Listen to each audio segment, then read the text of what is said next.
just in a bloody jungle.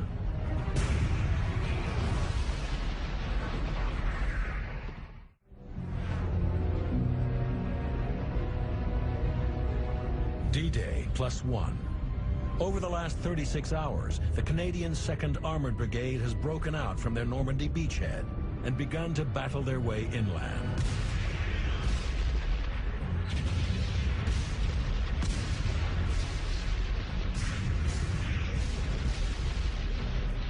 Rushing to meet them are tanks of the 12th SS Panzer Division, led by the infamous Kurt Meyer.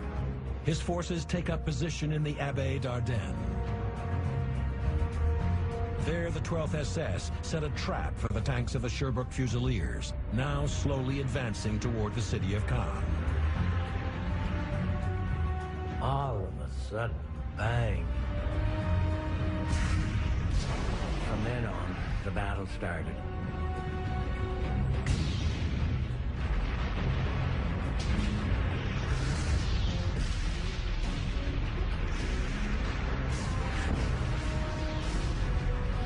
So bloody much smoke and dust and tanks burning that they were just in a bloody jungle.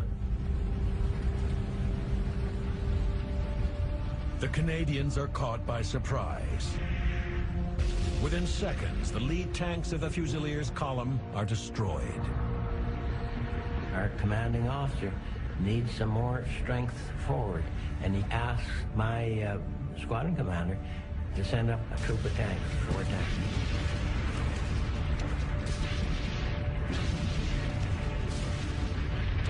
And he asked for another troop.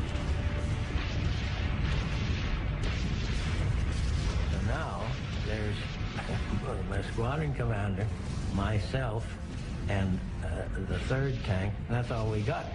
And then the message comes from him saying, the Germans are breaking through on your left. Move over to your left. And he still thought we had a squadron, I guess. All of a sudden, the action started to move around our way.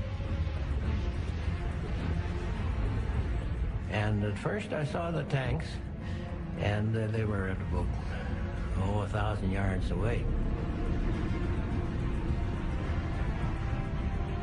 Oh, each one of us, you had the jitters every time you saw the buggers because the gun was so much superior.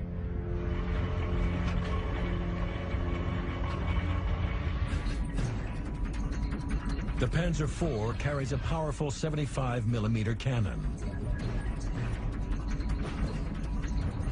And although it has a shorter barrel than the Panther, a shell from a Panzer IV can still rip through the weak armor of a Sherman tank.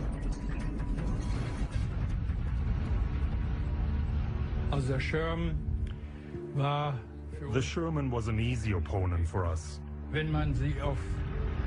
If you were able to keep your distance, then there was no need to fear a Sherman.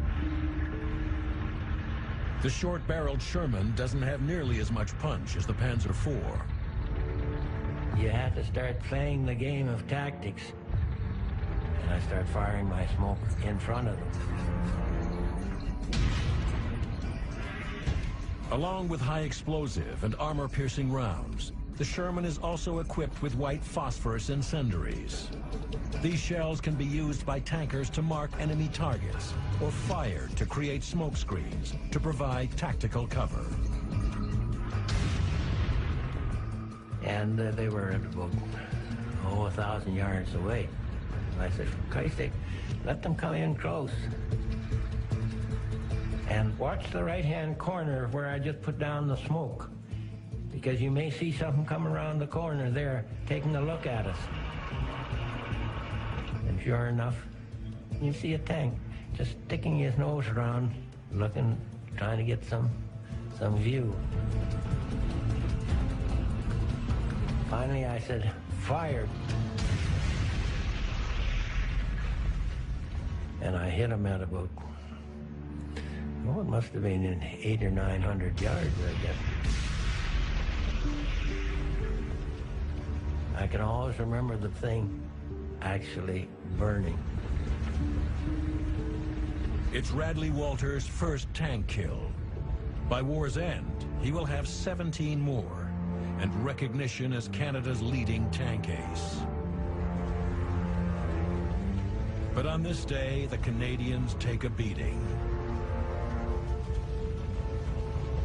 They lose 28 tanks, 110 men killed, and 128 taken prisoner.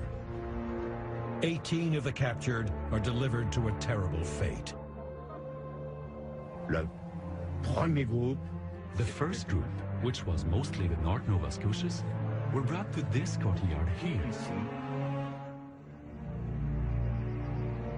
These Canadian soldiers would have come up these stairs and into this park. They came along here.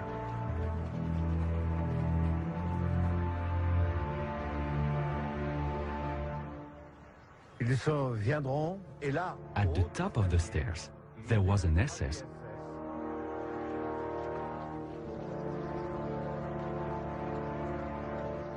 Who would kill each one with a bullet in the back of the neck.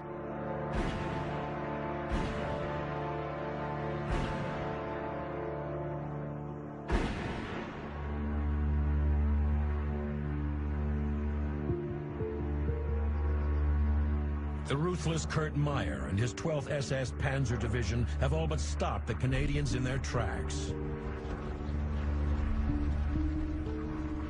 All along the northern front, the Allied advance slows to a crawl. The British and Canadians planned to take the city of Caen in 3 days, but it takes them 34. The fighting is the bloodiest they have yet seen. To break the Germans' stubborn resistance, the Allies take drastic action and send in heavy bombers. Massive daily air raids reduce much of the ancient Norman city to rubble.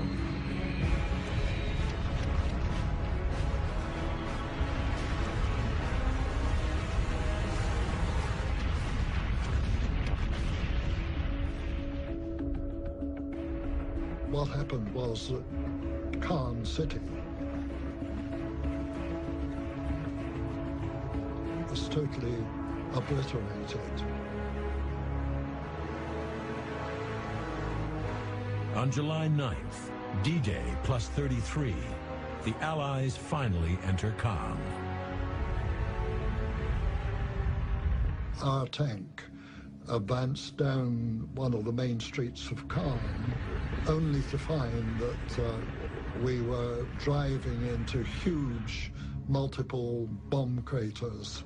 Some of them were so big that the Sherman tank, which is 11 feet high, was actually going down underground. On one occasion we came to a total stop, and I got up on the top of the tank, and I couldn't see where would be the normal ground level.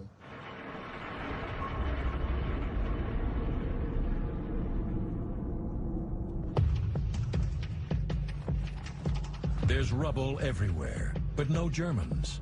They've withdrawn, leaving the ruined city to the Allies, who become bogged down in the wreckage created by their own bombs.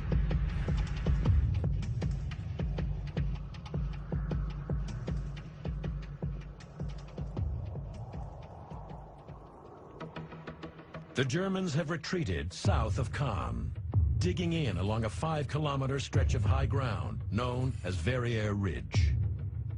The ridge rises 30 meters above the lowlands, making it an ideal defensive position for the Germans.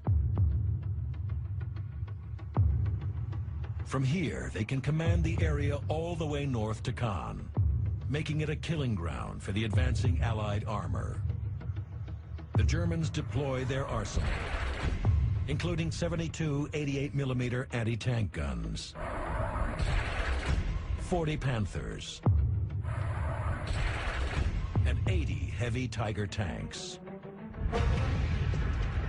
Even though they are facing one of the most formidable defensive positions in Normandy, on July 18th, 9 days after entering Caen, British and Canadian forces launch Operation Goodwood, an armored assault aimed directly at the Germans on Verrières Ridge. And once again, the tankers of the 2nd Canadian Armored Brigade are in the thick of it. Their orders?